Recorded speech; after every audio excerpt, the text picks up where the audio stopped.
He says, what is it? Bahrain is my strong track. I might not be this quick around other tracks. Yeah, I think we can So try him tonight. tomorrow, yeah, maybe some other time. So I'm just asking him to hang around. Yep. So yeah, ladies and gentlemen, welcome to another edition of Ollie's Notebook, episode 2 today for the review of the Australian Grand Prix and to preview the Bahrain Grand Prix. So this will be like a short segment of what we're going to do today because we've got the race coming up in under an hour for GP4. So hope all of you are very looking forward to see some GP4 action. So tonight I got Senna, Energy Dan and Sai with me today. So hello everyone. So let's go straight into GP4, fellas, and especially this is your you and everyone else with Dan and Sai.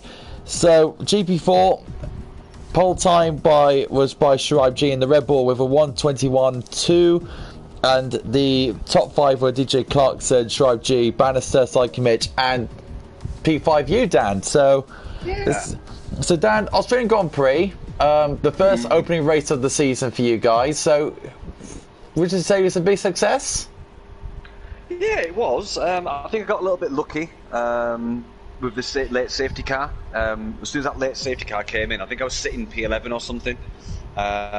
Jumped in for some fresh set of softs, and then on the restart, I managed to jump 3 people per lap for the last 2 laps, which is how I got a good result. I think there was an incident with one of the Snell leg maybe as well that we capitalised on. So yeah, even without the beneficial jumping, it was a good race actually, good season opener, mate. So yeah, really good. Yeah, and Sai, on your view, you had a very strong Grand Prix yourself. You led for the most part the majority of the race, and then of course bad luck hit you in the face. But for you, Sai, you couldn't ask for a better opening race in your mind. No, I think I think the first race was fantastic. I mean, I messed up the race with my own mistakes, so I've got no one to blame. But yeah, it's a good way to start it. There's him saying, "Oh, I've run the majority of the races." And he goes, "Nah, not my race, not my race." Senna, you were commentating on that race, to be fair, and I was. And you, from your mind, the race was good to watch. Shadow Britain himself, he was doing extremely well. He cracked under pressure. Yeah, he that's a was good. the only one, I think. Yeah, I mean, everyone I was talking positive about crashed, so I'm not gonna talk positive about anyone anymore. So. I mean, from what you was watching, Senna. I'm very impressed by Dan, James. By James. I think James, Podge, and Sonic Hawk. And I think they all crashed out. So yeah. You called Senna in qualifying actually in GP4. You called it when there was an incident with Racing Podge. Actually, they had a 5 grid place penalty that you thought it was very harsh. We didn't see the incident, but you did. But so what happened with Podge? Well, he was just he finished his fast lap, and then after turn 2, like after the first chicane, he just moved to the left side of the road, and Kvyat wasn't very watching or something at the moment, and just crashed into the back of Podge. Wow. So let's go to GP3. So the pole time was by Fisherman NL with a 1:21.162, and the top 5 was the Renaults of Senna and Topics. Savo was in 3rd, Bailey was in 4th, and Ryan Van Doom coming in 5th. There was a glitch with me actually winning the race, but I didn't win, so don't forget that. Don't. So it was commentating this race. Tom Cadwell were commentating the race. And I watched it back, and it was all good to watch. And to be fair, Senna, for our first GP3 race, you couldn't ask for a better race. It was like minimal incidents, so we could say. There were no incidents. There were no incidents. Topics was super happy. What happened? It was such a clean race. Start till the end, and I'm very happy by the guys. Of course, as a GP3 admin, I can't ask for very much more. I mean, Dan, did you watch some of the race back, and were you quite impressed with the GP3 lads? I did, mate. And to be honest with you, I think it was an absolutely brilliant showcase by the SFR boys in GP3. Really impressive. I hope we can GP4 can do the same tonight. I mean, GP4 was pretty good. We only had 2 reportable incidents, so yeah, really good. I mean, were there any surprises in your mind? I made my debut in GP3, but in my case, Australia's not one of my favourite circuits, so I just got to bypass what happened. So, Senna, were there any surprises in GP3 in your mind to see who was your biggest surprise? I think my biggest surprise was Fisherman and Quali. Like he wasn't really looking very fast, and then at the end he set it a pole time 6 times faster than the other guys. So I would love to see him his race pace because I really think he can be a very very fast guy in GP3. Yeah, and Si, you must have watched the race back in GP3, and you like everyone else said, it was just a super clean race, wasn't it? Yeah, it was. I mean, I'm totally happy and impressed with the way GP3, the kind of show the GP3 guys have put on. And the last 8-10 laps, I was literally on the edge of my seat watching Topics and Savo literally between them. So yeah, I mean, every time a turn would approach, I would think that now one of them would make a move, but no, that train stayed like that for the entire 8 laps. That was incredible.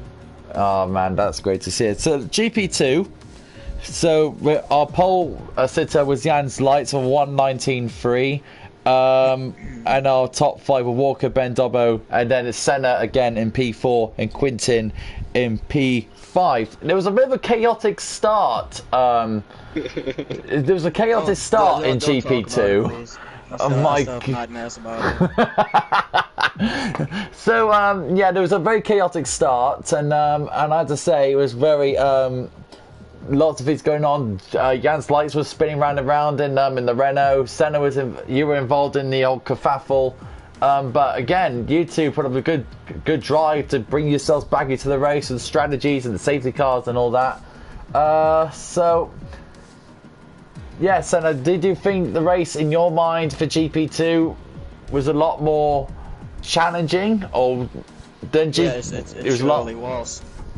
And I think, like you say, a lot more challenging will also be that there are going to be more incidents than in maybe other leagues. But that's not because drivers are more aggressive or maybe not as clean as other guys, but I just think the bigger fights or the more guys in a close time gap, the more fights and the more possibilities to have trouble. I mean, Dan, you looked at did you look at the incident at the start and see what actually happened? Because there's a lot going on in turn 1. There's a lot of things going on. Well, yeah, it was more to do with turn 2 technically, but yeah. To be honest with you, it looked pretty instant enough. It was just a busy. If you get 20 fast drivers all going into turn 1, wanting to be coming out first, then you're going to get a bit of argy-bargy now and again, especially with a high-speed circuit like Australia. So yeah, it's just unfortunate really, but it's different track this week. I'm sure we'll have a different kind of racing. And Si, your thoughts on the GP2 race that happened in Australia? I mean, there was a lot going on. There was a lot of battling and all that stuff. It was a great race to watch. Of course it was. I mean, Lights put on a good show, even though he spun in the first lap. I think he almost fell to last place. But yeah, I think like already the guys have mentioned that when you have guys who are so closely paced, these kind of things happen. But again, I think they can respect each other and pick the right spots for overtaking instead of just rushing into it. Again, it's easy to judge from outside. Yeah. When you're in the seat, it's a different scenario. But yeah, they have really put on a good show. The grid is tightly packed. I mean, it looks as if anybody can win a race.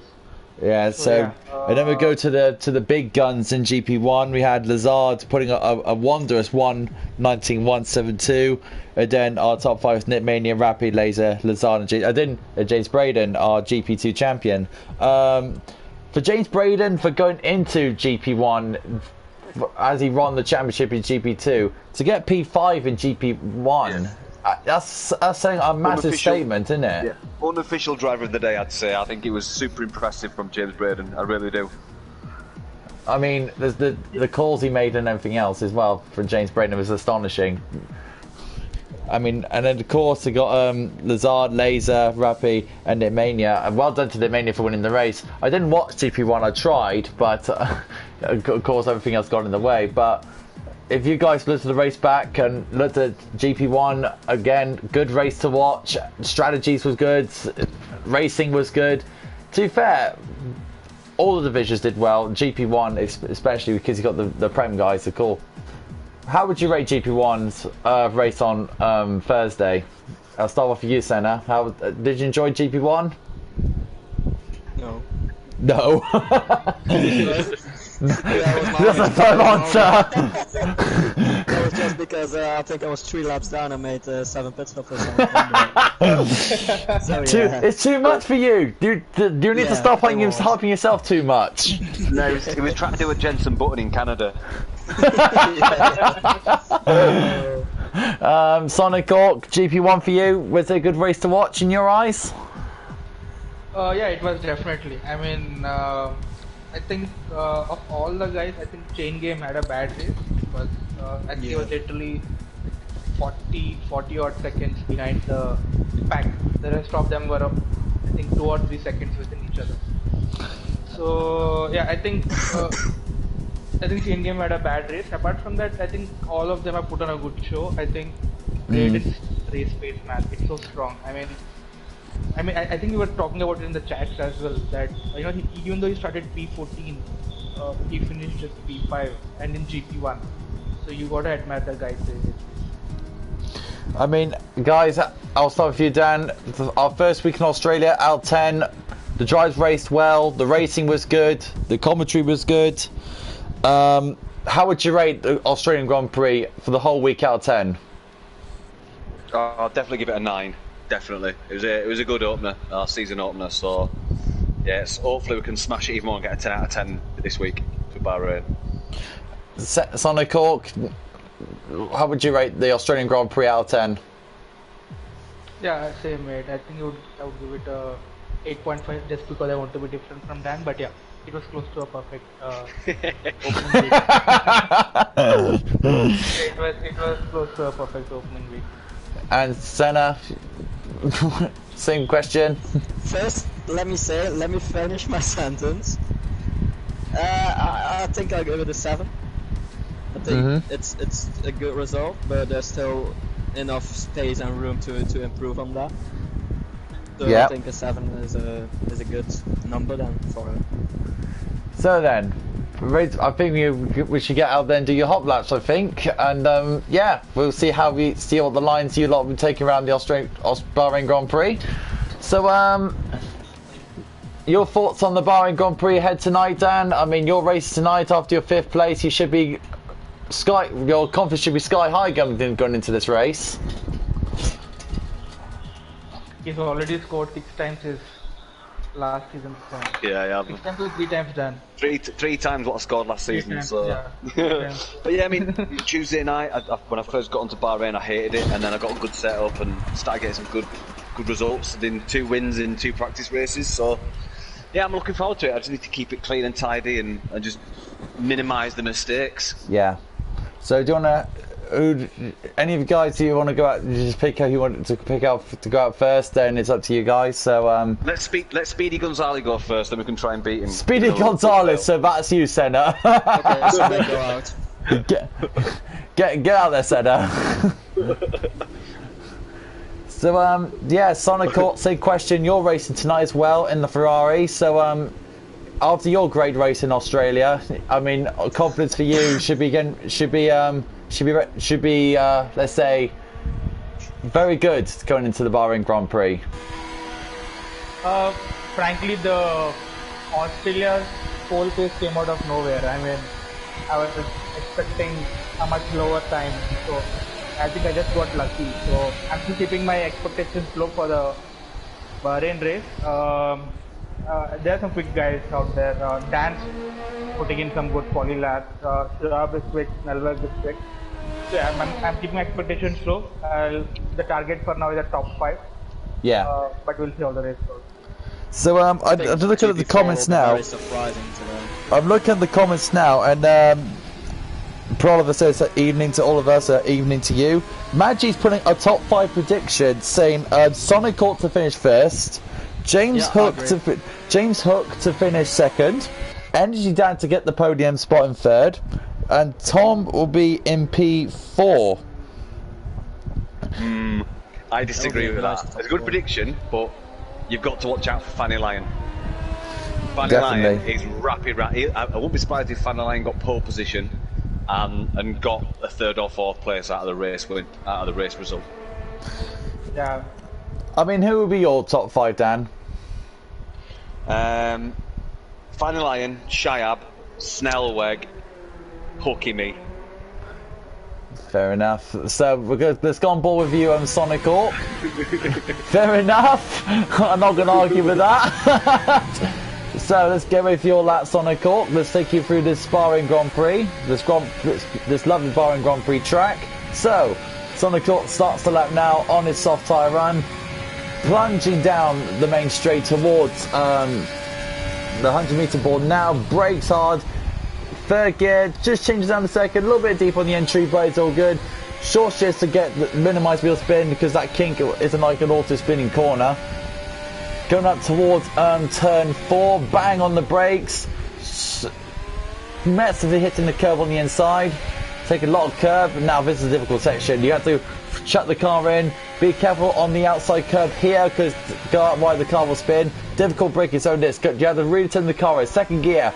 A little nicely down for the side corner, lovely tight now, turns 9 and 10. Very tricky corner, you have to really brake hard. Really brake hard. Try not to lock the wheels up. The Sonic Hawk demonstrated pretty perfect. Now come towards turn 11. This is a nice corner. Brakes now with a 50-meter ball. Very late braking. Racing line, lovely. Turn 12 is like an auto-spin corner. Get on that curb and you're swinging 180 degrees in the wrong direction. Turn 13, braking at the same time. Lovely wide entry as well. Flies down towards the final 2 corners. Brakes hard, 50 meters into the corner. Nicely done from him. And that will be Sonic Hawk's lovely entry. Sonic Hawk puts in a 1:26.9. So that's good news for him. His Senna doing his thing. So Dan will be getting ready any second now to go out. So can't wait to see how Dan gets around with the circuit in the AlphaTauri. So that'll be superb. Here comes Senna now. 1:26. Wow, that's just showing off, Senna. That's a very bad lap. What did he do? He did a 26.0 and almost a second. Almost a second faster. I'm GP2. I should have gone faster. I mean, Senna, who will be your top 5 for the Bahrain Grand Prix? GP4? Yep. Let's bring Shui up on first. Yeah. Sonic P2. James P3.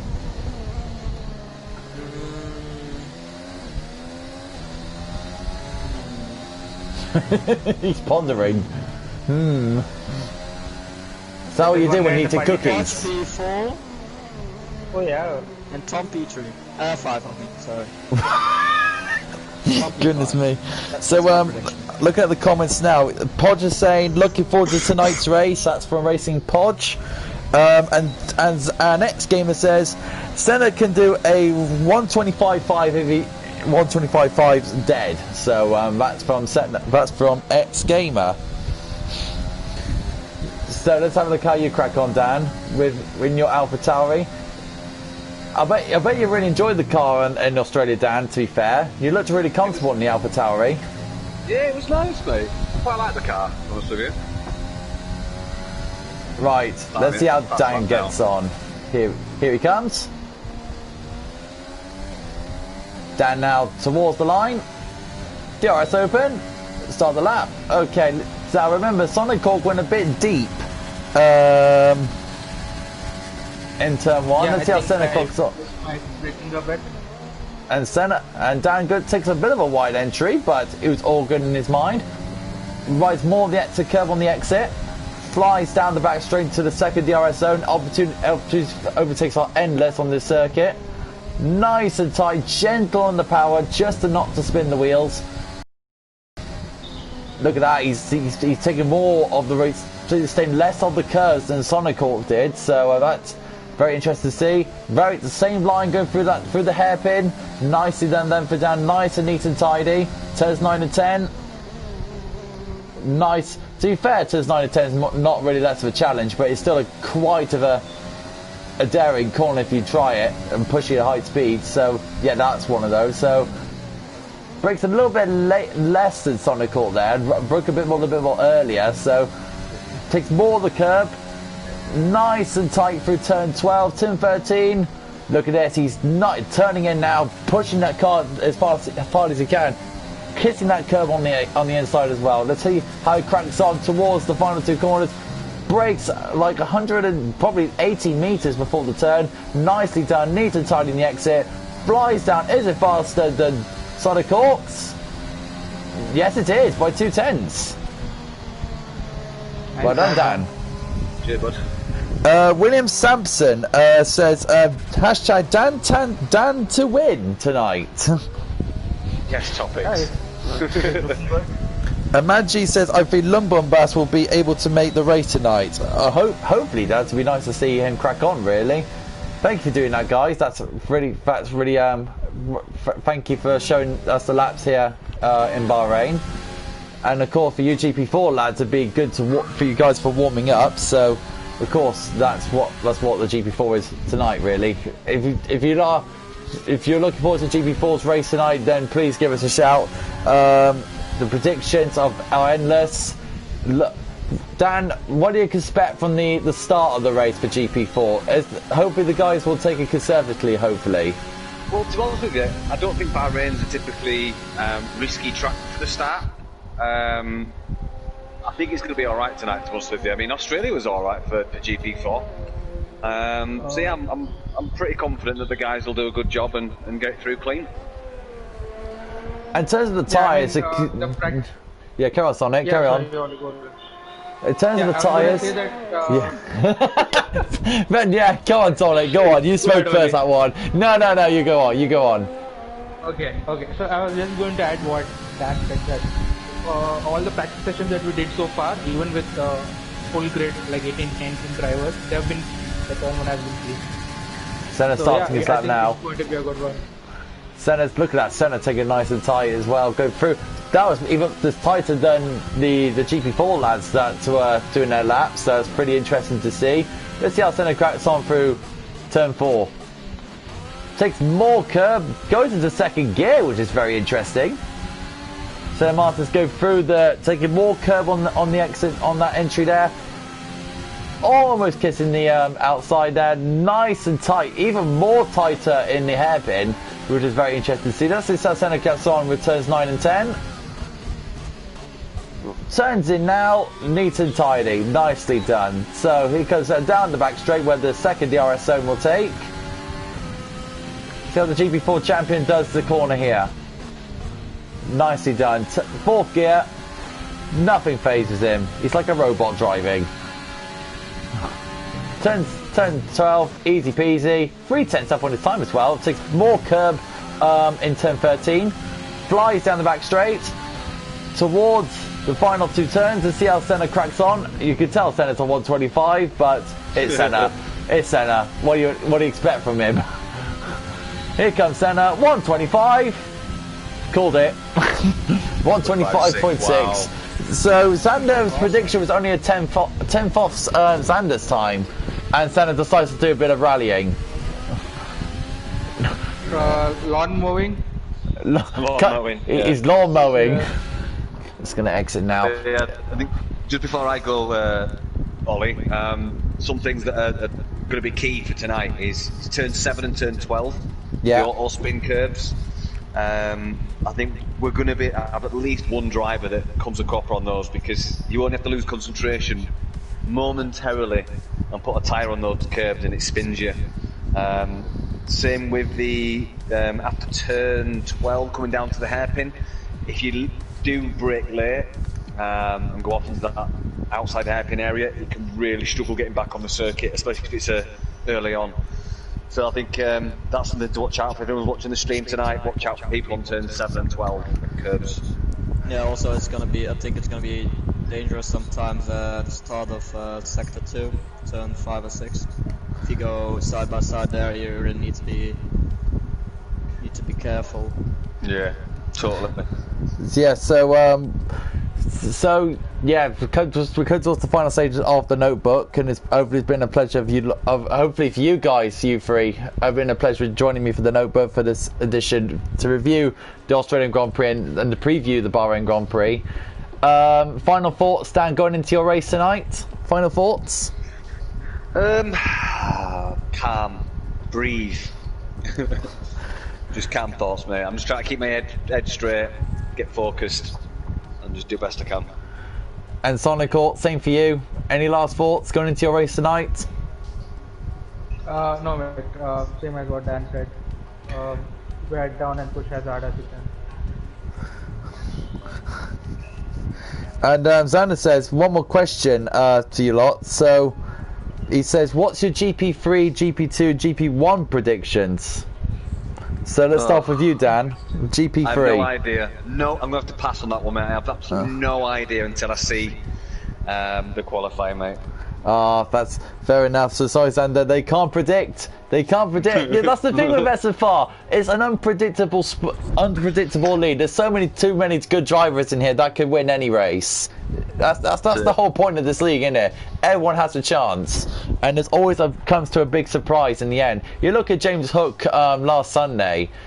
No, not last Sunday. Last Monday.